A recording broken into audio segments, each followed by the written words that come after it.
जी अस्सलाम वालेकुम dear students. हम अपना लेक्चर कंटिन्यू करते हैं from the house rent allowance. जैसा कि पिछले लेक्चर में हम बात कर रहे थे कि हाउस रेंट अलाउंस जो है वो लोगों को हाउस की फैसिलिटी के इंस्टेड जो है वो प्रोवाइड किया जाता है, जिसमें जो बिग सिटीज़ हैं वहाँ पे 45% इनिशियल पे का, और जो स्मॉल सिटीज़ हैं यानी कि तमाम जो हेड क्वार्टर्स हैं और इसी के अलावा provincial and divisional head quarters हैं, इनके अलावा बाकी तमाम जो सिटीज़ हैं वहाँ पे 30% जो है वो इनिशियल पे का दिया जाता है। House rent allowance is paid in round rupee, यानी कि हाउस रेंट अलाउंस जो है वो राउंड रुपी में दिया जाएगा, और अगर पैसा का फिगर आता है तो उसको इग्नोर कर दिया जाता है generally. The condition for drawing this allowance are as under. Condition जो है वो ये अलाउंस लेने के लिए क्या क्या हैं, क्योंकि अभी मैंने आपसे ये बात शेयर की थी प्रीवियस लेक्चर में कि अगर आपको हाउस फैसिलिटी दी जा रही है तो फिर हाउस रेंट अलाउंस आपको नहीं दिया जाएगा। सो यहाँ पे कुछ चीज़ें हैं जो आपको हमेशा अपने जहन में रखनी होंगी whenever you are going for the pay bill. Government servant is not provide with any government accommodation. ये तब मिलेगा जब गवर्नमेंट सर्वेंट को किसी किस्म की कोई अकोमोडेशन या रिहाइश नहीं दी जा रही, जैसे कि बेंगलोर नहीं दिया जा रहा या रहने के लिए कोई हॉस्टल का कमरा नहीं दिया जा रहा, तो फिर आप हाउस रेंट अलाउंस जो है वो ले सकते हैं। He should not be residing with any other persons provided with government accommodation, या वो शख्स जो है वो किसी ऐसे शख्स के साथ रूम को शेयर नहीं कर रहा या घर को शेयर नहीं कर रहा जो कि गवर्नमेंट ने उस शख्स को दिया है जिसके साथ वो शख्स रह रहा है। यानी कि अपने किसी दोस्त का जो कि गवर्नमेंट सर्वेंट है और आप भी गवर्नमेंट सर्वेंट है, उसका रूम अगर आप शेयर करते हैं तो भी आपको हाउस रेंट अलाउंस जो है वो नहीं दिया जाएगा। Any other family member of the government servant, अगर आपके कोई फैमिली मेम्बर गवर्नमेंट सर्वेंट है और वो जो है वो रह रहा है किसी गवर्नमेंट के अकोमोडेशन में, तो he is not drawing any allowance as the government servant, तो वो फिर गवर्नमेंट सर्वेंट का अलाउंस जो है वो नहीं ले सकता। और the drawing officer should give a certificate to the effect that above condition is fulfilled, यानी कि जो शख्स ये यानी कि हाउस रेंट अलाउंस लेगा जो कि ये तमाम ऊपर की रिक्वायरमेंट्स को फुलफ़िल नहीं कर रहा होगा। हाउस रेंट अलाउंस जो है इसके वेरियस स्केल्स के लिए वेरियस जो है वो उसका फ़िगर है, क्योंकि ये इनिशियल पे के ऊपर परसेंटेज है, तो चूँकि स्केल 1 की जो इनिशियल पे है वो कम और इसी तरह से जो 22 है इसकी सबसे ज़्यादा है। सो इसी का 45% बिग सिटीज़ में कैलकुलेट करके जमा किया जाता है और स्मॉल सिटीज़ में इसी का कैलकुलेट करके तो परसेंटेज 30% जो है वो आपको दिया जाता है। सो हर अलाउंस जो है वो आपकी पे में ऐड हो जाता है। थर्ड अलाउंस जो है जिसकी हम बात करेंगे वो है कन्वेंस अलाउंस। कन्वेंस अलाउंस जो है ये अलाउ है तमाम गवर्नमेंट सर्वेंट्स के लिए working in big cities for meeting the expenditures of daily conveyance of reaching to the office from the residence. अपने घर से आप जो है वो अपने ऑफिस तक पहुंचने के लिए जो भी एक्सपेंस करते हैं वो आपको एम्प्लॉयज़ को दिया जाता है। This allowance is admissible to those officers और employers who are not provided the government vehicle. ऐसे तमाम जो ऑफिसर्स हैं जिनको गवर्नमेंट ने गाड़ियाँ नहीं दी या पिक एंड ड्रॉप की कोई सर्विस नहीं दी, ऐसे तमाम ऑफिसर्स को जो है वो कन्वेंस अलाउंस दिया जाता है। रेट ऑफ कन्वेंस अलाउंस जो है वो गिवन एज अंडर है। अब यहाँ पे एक रैंक आपको एक रेंज नज़र आ रही है। ये जो रेंज है इसको आपने याद रखना है। क्वेश्चन जब आप सॉल्व करने जाएंगे when ever you find this amount, अगर आपको ये अमाउंट गिवन है क्वेश्चन में तो फिर एज इट इज़ अमाउंट आप क्वेश्चन के अंदर डालेंगे, और अगर आपको गिवन नहीं है तो आपने ये रेंज माइंड में रखनी है कि 1 से लेकर 4 तक के स्केल के लिए 680 रुपये पर मंथ दिया जाता है, 5 से लेकर 10 स्केल के लिए 920 है, 11 से 15 के लिए 1360 है, 16 से 20 के लिए 2480 पर मंथ है, और 21 से 22 के लिए 2480 है। तो अब ये स्टूडेंट्स मैं आपको बताती जाऊँगी ये रेट्स रिवाइज़ हो चुके हैं। आपकी जो रिवाइज्ड बुक है उसमें ये रिवाइज़ हो चुके हुए, तो तमाम गज़ेटेड ऑफिसर्स के लिए 5000 पर मंथ जो है वो कन्वेंस अलाउंस दिया जाता है। तो आप जो है वो करंट रेट्स को फॉलो करेंगे। Furthermore, fourth allowance है entertainment allowance. This allowance is allowed to the government servants working in BS 19 to 22. ऐसे तमाम ऑफिसर्स जो कि स्केल 19 से लेके 22 स्केल तक के ऑफिसर्स हैं, उनको जो है वो इंटरटेनमेंट अलाउंस दिया जाता है। और ये इंटरटेनमेंट अलाउंस जो है वो meeting the expense of entertainment in the office of the visitor, यानी कि अगर इनके ऑफिस में कोई विज़िटर विज़िट करता है तो उसके लिए कोई चाय या कोई ठंडा पेश करने के लिए जो है ये इंटरटेनमेंट अलाउंस है जो उनको दिया जाता है। BS 19 के 500 हैं और 20 के इसी तरह से अमाउंट आपको, तो ये रेट्स भी रिवाइज़ हो चुके हुए हैं। आप इन रेट्स को भी, करंट रेट्स को फॉलो करेंगे। और आपके पास अगर इंटरटेनमेंट अलाउंस क्वेश्चन में मौजूद है तो आप जो है वो उन करंट रेट को फॉलो करेंगे। समटाइम ये इंटरटेनमेंट अलाउंस का फिगर क्वेश्चन में दिया होता है, लेकिन समटाइम ये क्वेश्चन में नहीं दिया होता, सो आपको जो है वो उसको याद रखना होगा। फर्दरमोर नंबर 5 है इंटीग्रेटेड अलाउंस। इंटीग्रेटेड अलाउंस क्या होता है? This allowance is allowed to the low paid government servant like peon, naib qasid, chowkidar and sweeper. इन तमाम डेजिग्नेशन रखने वाले लोगों को एक मखसूस अमाउंट यानी कि इंटीग्रेटेड अलाउंस की शक्ल में, यानी कि थोड़ा सा इजाफा आप कह सकते हो, ये उन लोगों को दिया जाता है जो कि यूनिफॉर्म में ड्यूटी करते हैं। The rate of allowance is 150 per month, तो 150 पर मंथ जो है वो हर एक जो एम्प्लॉई है, पीएन वगैरह हैं, इनके जो पे है उसमें शामिल किया जाएगा। फर्दरमोर चार्ज अलाउंस है। This allowance is given to the head of educational institute. Suppose हमारे जैसे प्रिंसिपल हैं कॉलेज के, तो प्रिंसिपल को एक चार्ज दिया गया है कि वो एडमिनिस्ट्रेशन की ड्यूटीज़ को परफॉर्म करते हैं। सो उनको एक मखसूस amount addition to their salary, एक अलाउंस, चार्ज अलाउंस, यानी कि एक्स्ट्रा ड्यूटी के लिए, एडमिनिस्ट्रेशन की ड्यूटी के लिए उनको अदा किया जाएगा। इसका rate 350 for principle of institute, inter colleges and 600 for the institute of bigger college. ये प्रिंसिपल्स जो है वो बड़े कॉलेजेस के जहाँ पे इंटर से ज़्यादा क्लासेस होती हैं उनको दिया जाता है। रेट्स जो फिर मैं बार बार मेंशन कर रही हूँ कि रेट्स जो है वो रिवाइज्ड जो एडिशन है उसमें आपने जो रेट्स फाइंड किए उसको आपने फॉलो करना होगा। फर्दरमोर 6 जो है आपके पास 7 अलाउंस है वो है वार्डन अलाउंस। जैसे नाम से जाहिर है, वार्डन जो है वो डेफिनेटली हॉस्टल के इंचार्ज को कहते हैं, सुपरिटेंडेंट को कहते हैं, जो कि हॉस्टल में बच्चों की देखभाल भी करते हैं और उनकी सुपरविज़न भी करते हैं। सो एजुकेशनल इंस्टीट्यूट में अगर कोई वार्डन है तो उसको भी एक अलाउंस पर मंथ जो है वो दिया जाता है। इसका रेट यहाँ पे 50 है। करंट रेट जो है वो रिवाइज बुक में आप देख सकते हैं। मेडिकल अलाउंस जो है वो दिया जाता है। The allowance is given to the following rates with effect of 1 July 2010। ये जो मेडिकल अलाउंस है ये डेफिनेटली मेडिकल के एक्सपेंडिचर भी होते हैं, इंसान के साथ बीमारियां और इस तरह की चीज़ें भी मौजूद हैं। सो जितने भी एम्प्लॉई हैं स्केल 1 से लेकर 16 तक उनको 1000 पर मंथ, और 17 से जो 22 तक के लोग हैं उनको 15% उनकी इनिशियल पे का जो है वो मेडिकल अलाउंस की शक्ल में दिया जाता है। अब फिर मैं यहाँ पे ये बताऊँगी कि अगर किसी को मेडिकल फैसिलिटी दी गई है, किसी को पैनल हॉस्पिटल दिया गया, तो फिर उसको मेडिकल अलाउंस नहीं मिलेगा। स्पेशल इवनिंग अलाउंस, अगर कोई सपोज़ इंस्टीट्यूट है, एजुकेशनल इंस्टीट्यूट है, कमर्शियल इंस्टीट्यूट है, वहाँ पे टीचर्स जो हैं वो ड्यूटी कर रहे हैं, टीचर्स जॉब करते हैं और शाम की क्लासेस जो है इंगेज कर रहे हैं, सेकंड शिफ्ट की क्लासेस इंगेज कर रहे हैं, तो उनको 20% बेसिक पे का subject to maximum of 2000 per month जो है वो पे किया जाएगा। यानी या तो 2000 या फिर 20% उनकी बेसिक सैलरी का, जो भी इनमें से ज़्यादा है वो उनको स्पेशल इवनिंग अलाउंस की शक्ल में दिया जाता है। स्पेशल एडिशनल अलाउंस जो है वो कुछ लोगों को दिया जाता है, ये भी गवर्नमेंट सर्वेंट को दिया जाता है। 25% इसका रेट है ऑन द बेसिक पे, और फ्रॉम स्केल 1 to 16 जो है वो 15, और बेसिक पे स्केल 17 से लेके 22 तक जो है वो 1 से 16 तक 25, और 17 से 22 तक के लोगों को 15% जो है वो बेसिक पे स्केल दिया जाएगा।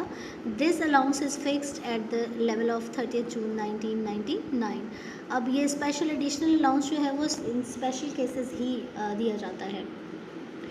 फर्दरमोर 9 जो है वो हमारे पास 11 जो है वो अलाउंस है वो है स्पेशल रिलीफ अलाउंस है। Special relief allowance, this allowance is paid to the government servant 15% of the basic pay at the level of 30 June 2005।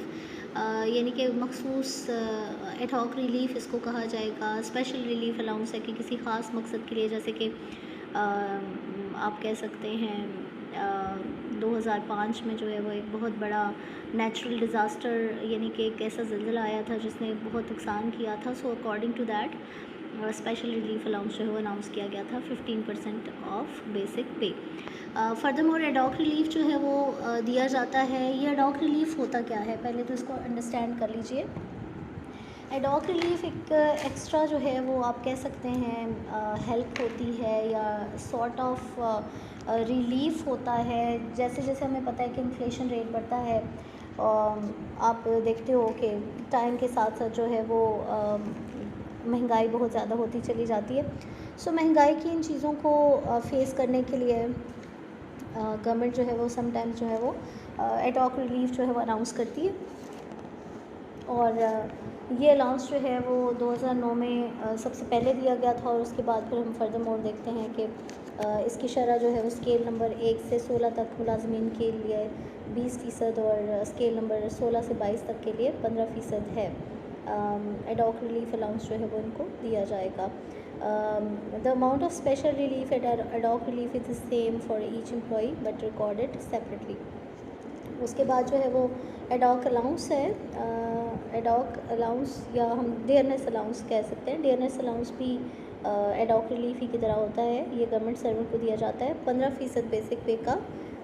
2007 से इसको शुरू किया गया था।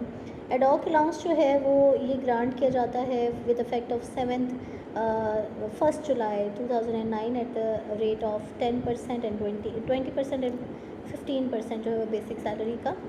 Ad-hoc relief in addition to the above ad-hoc allowances, another ad-hoc relief is allowed to all the government employees from BS 1 to 22, 50% of the basic pay with effect of 1 July 2010।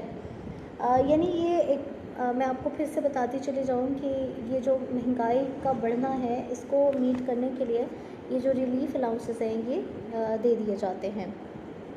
आगे बढ़ते हैं हम तो हम देखते हैं कि मुख्तलिफ़ तरह की जो अलाउंसेस हैं स्केल 1 to 15 एंड 16, उसके बाद जो है वो 17 to 22 मुख्तलिफ़ इलाक़ों में ये जो अलाउंसेस है ये मुख्तलिफ़ हो सकते हैं। मैं बात कर रही हूँ अनअट्रैक्टिव एरिया अलाउंस की, कि अनअट्रैक्टिव एरिया अलाउंसेस भी जो है वो लोगों को दिए जाते हैं। जैसे चित्राल है, कोहिस्तान है, दीर है, हज़ारा के कुछ इलाके हैं, शांगला वगैरह, बनेर, मालाकंड, तो वहाँ पे लोगों को जो है वो इस किस्म के अलाउंसेस पे किए जाते हैं। सो ये जॉब को आसान करने के लिए एक्चुअली ये अलाउंसेस जो वो दिए जाते हैं। अच्छा, अभी तक हम जितने भी बात कर चुके हैं, हम बात कर रहे हैं सैलरी बेसिक जो है या इनिशियल जो आपकी पे होती है उसमें कंटिन्यूसली जो है वो इजाफा होता चला जा रहा है मुख्तलिफ़ अलाउंसेस की शक्ल में। अब ये कुछ अलाउंसेस तो हैं जो एज़ इट इज़ हर एक के लिए, हर एम्प्लॉई के लिए हैं, और कुछ जो अलाउंसेस हैं वो हम कह सकते हैं कि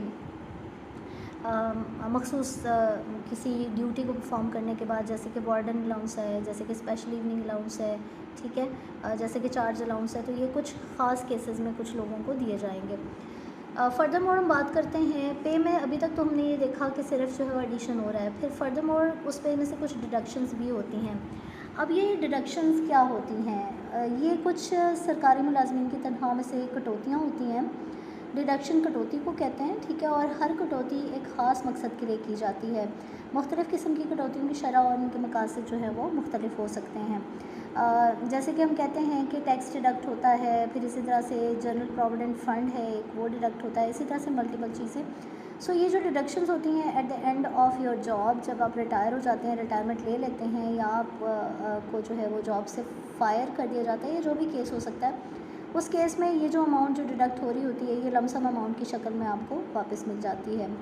हर मुस्तकिल सरकारी मुलाजिम की तनख्वाह में से इसके स्केल के मुताबिक हर माह एक ख़ास शरह से डिडक्शन होती है। इस मकसद के लिए हर मुलाजिम को एक ख़ास जीपी फ़ंड अकाउंट नंबर दिया जाता है, जीपीएफ अकाउंट नंबर, ठीक है, दिया जाता है। इस अकाउंट में जमा होने वाली ये रकम मुलाजिम पूरी होने पर बमाए मुनाफा वापस ले लेता है। सरकारी मुलाजिम इसे जीपी फ़ंड से दौरान मुलाजमत कर्ज़ा भी ले सकते हैं, और जीपी फ़ंड की जो शरह है ये नीचे टेबल में आपको गिवन है। स्केल 1 का के लिए जो जीपी फ़ंड डिडक्शन है वो 100 रुपये है, और इसी तरह से स्केल 22 की 2410 है। यानी कि मल्टीपल डिडक्शंस जो है वो होती चली जाती हैं आपके अकाउंट पे, और ये वो पैसे हैं जो कि बाद में आप जो है ना वो वापस भी ले सकते हैं। दूसरा जो डिडक्शन है वो है बेनेवलेंट फ़ंड।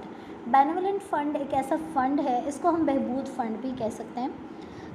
हम ये फ़ंड जो है वो डिडक्ट कराते हैं विद 3% ऑफ बेसिक सैलरी, और ये जो अमाउंट है ये तमाम स्केल्स के लिए एक ही जैसी है, यानी कि 3% ऑफ बेसिक।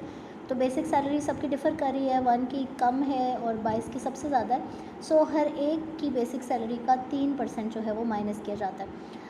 थोड़ा सा मैं यहाँ पे बता दूँ कि सूबा पंजाब में जो है इस फ़ंड की शरह बुनियादी तनख्वाह की 3% के बराबर है, और सूबा खैबर पख्तूनख्वा में भी हम ऑलमोस्ट जो है वो यही फॉलो करें 3%।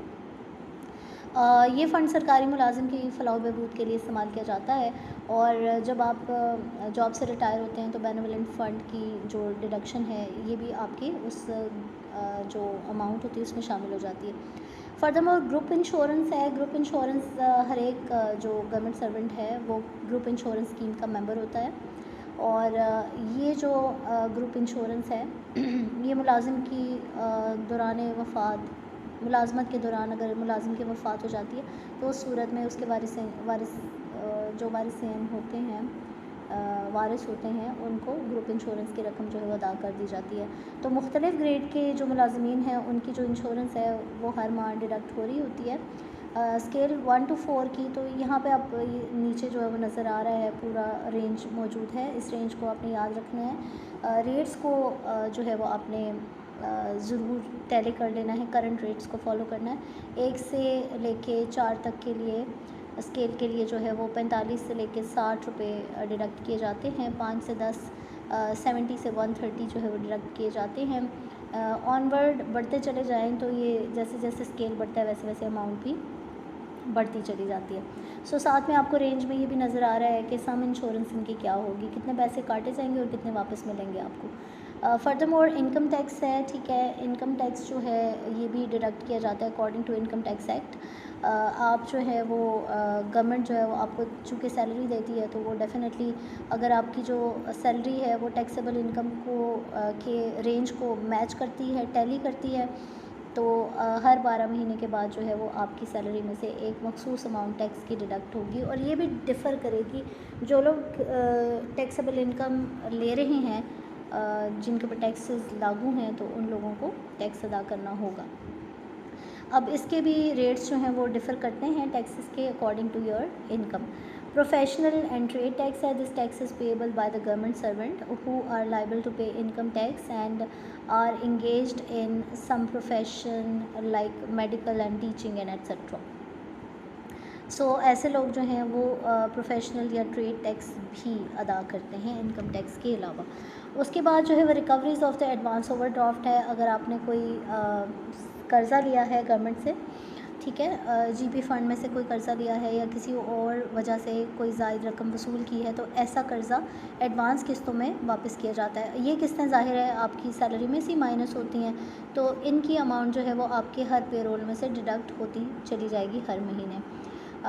फर्दरमोर जो है वो recovery of the house rent है। अगर आपने हाउस रेंट अलाउंस जो है वो suppose in case of government servant अगर आपको प्रोवाइड की गई है कोई फैसिलिटी, अकोमोडेशन प्रोवाइड किया गया है, तो ये नोटिफाई कर लें कि हाउस रेंट अलाउंस भी आपको नहीं मिलेगा, लेकिन इन एडिशन विद दैट 5% आपकी बेसिक सैलरी में से जो है वो हाउस रेंट की रिकवरी डिडक्ट भी होगी।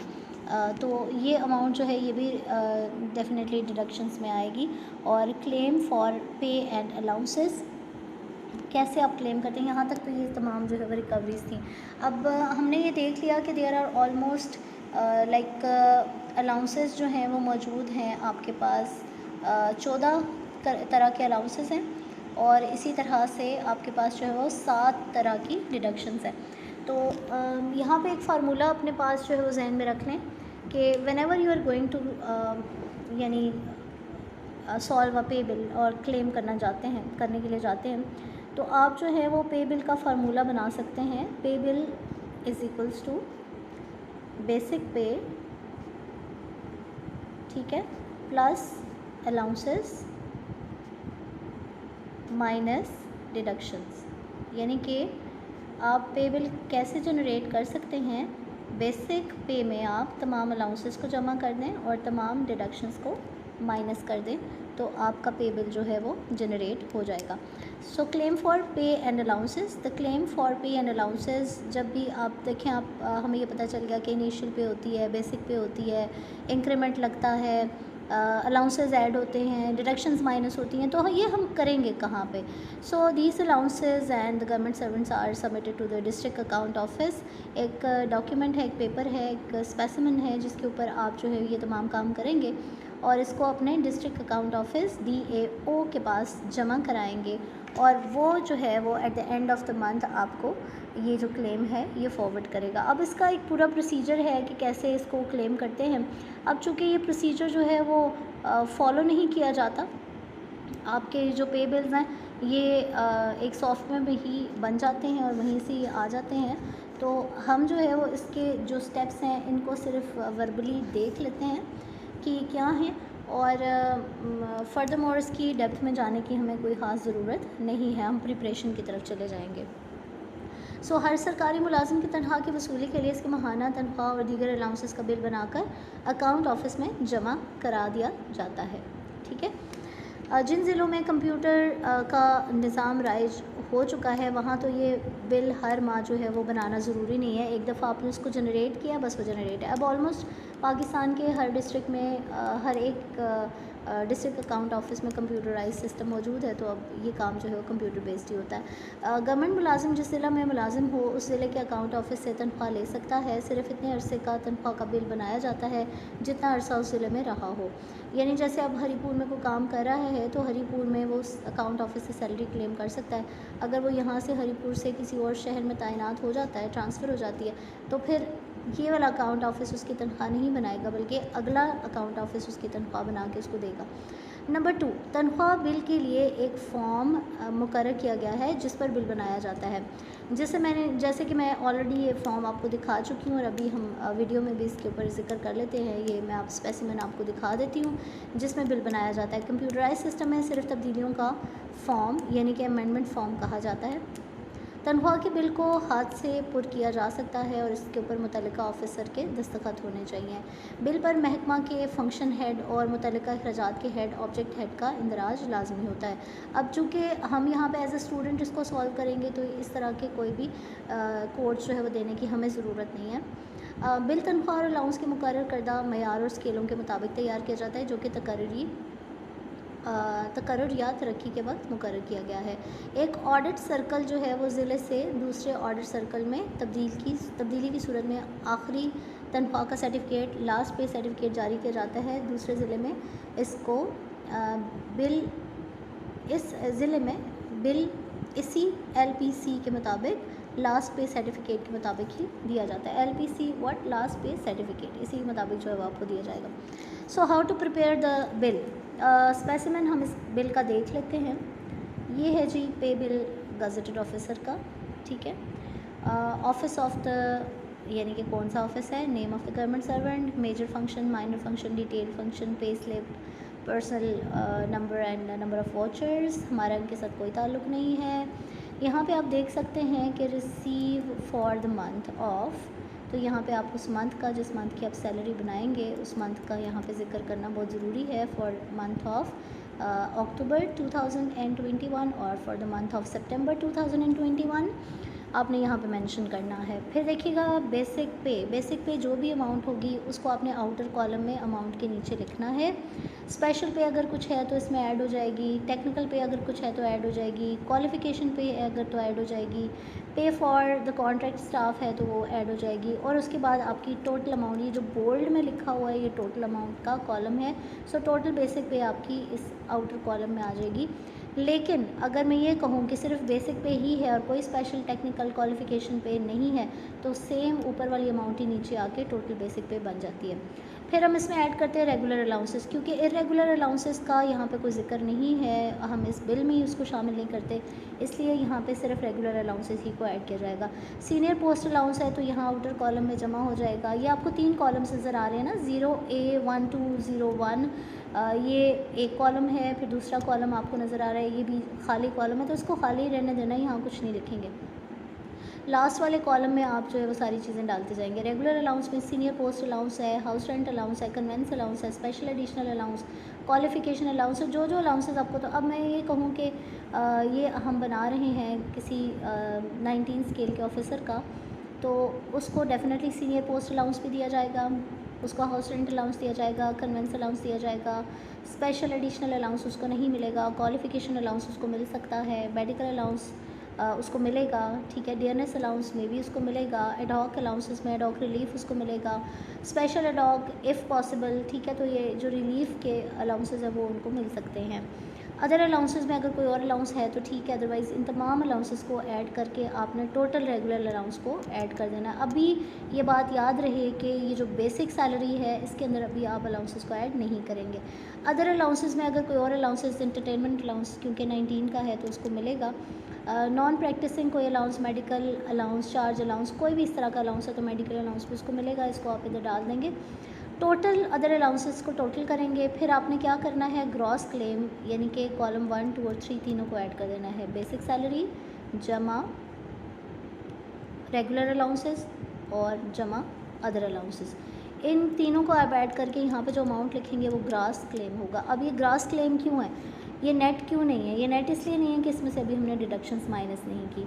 फिर आप लेस करेंगे इसमें से deductions, GP fund definitely deduct होगा, ग्रुप इंश्योरेंस डिडक्ट होगा, benevolent fund 3% of basic salary, income tax जो बनता है, trade tax if that is applicable, motorcycle और हाउस बिल्डिंग एडवांस अगर आपने कोई लिया है तो उसकी जो किस्त है वो डिडक्ट होगी, हाउस रेंट डिडक्शन अगर आपने फैसिलिटी अवेल की है तो फिर 5% यहाँ पे भी डिडक्ट होगा, अगर नहीं है तो फिर आपने इसको छोड़ देना है। अब आपने क्या करना है जी कि आपने तमाम जो डिडक्शंस हैं उनको डायरेक्टली जो है वो किस में से माइनस कर देना है, ग्रॉस क्लेम में से। आप जब ये माइनस करेंगे तो यहाँ पे नेट क्लेम आ जाएगा और यही आपकी बेसिक यानी यही आपकी सैलरी है, टोटल सैलरी जो कि उस मंथ के अंदर आपको मिलेगी। और ये सर्टिफिकेशन है, यहाँ पर सिग्नेचर हो जाते हैं अकाउंट ऑफिस वालों के और ये अकाउंट ऑफिस का ही सारा काम है। So students, that is the end of this chapter. पे बिल की सोल्यूशन की वीडियो ऑलरेडी चैनल पे मौजूद है, आप इसको वहाँ पे देख सकते हैं। और अगर आपको इस चैप्टर में कोई एम्बिग्विटी है, कोई सवाल आपने पूछना है, you are free to ask the question and I am very concern with the questions जो आप मुझसे पूछेंगे, तो मैं इस इंशाल्लाह इनका रिप्लाई आपको दूंगी। और क्लास के अंदर ये एक्टिविटी जो है वो डेफिनेटली फ़ेस टू फेस जो है वो होगी, तो जब आप क्लास में मेरे सामने आएंगे तो इंशाल्लाह हम वहाँ पे भी आपकी क्यूरीज जो है वो रिजॉल्व करने की पूरी कोशिश करेंगे। Thank you, thanks a lot, subscribe the channel and share it with your other students. और I am very hopeful that कि मैं यहाँ पे जो नॉलेज आपको प्रोवाइड कर रही हूँ आपके लिए बहुत ज़्यादा फ़ायदेमंद हो सकता है। Thank you, thanks a lot, अल्लाह हाफिज़।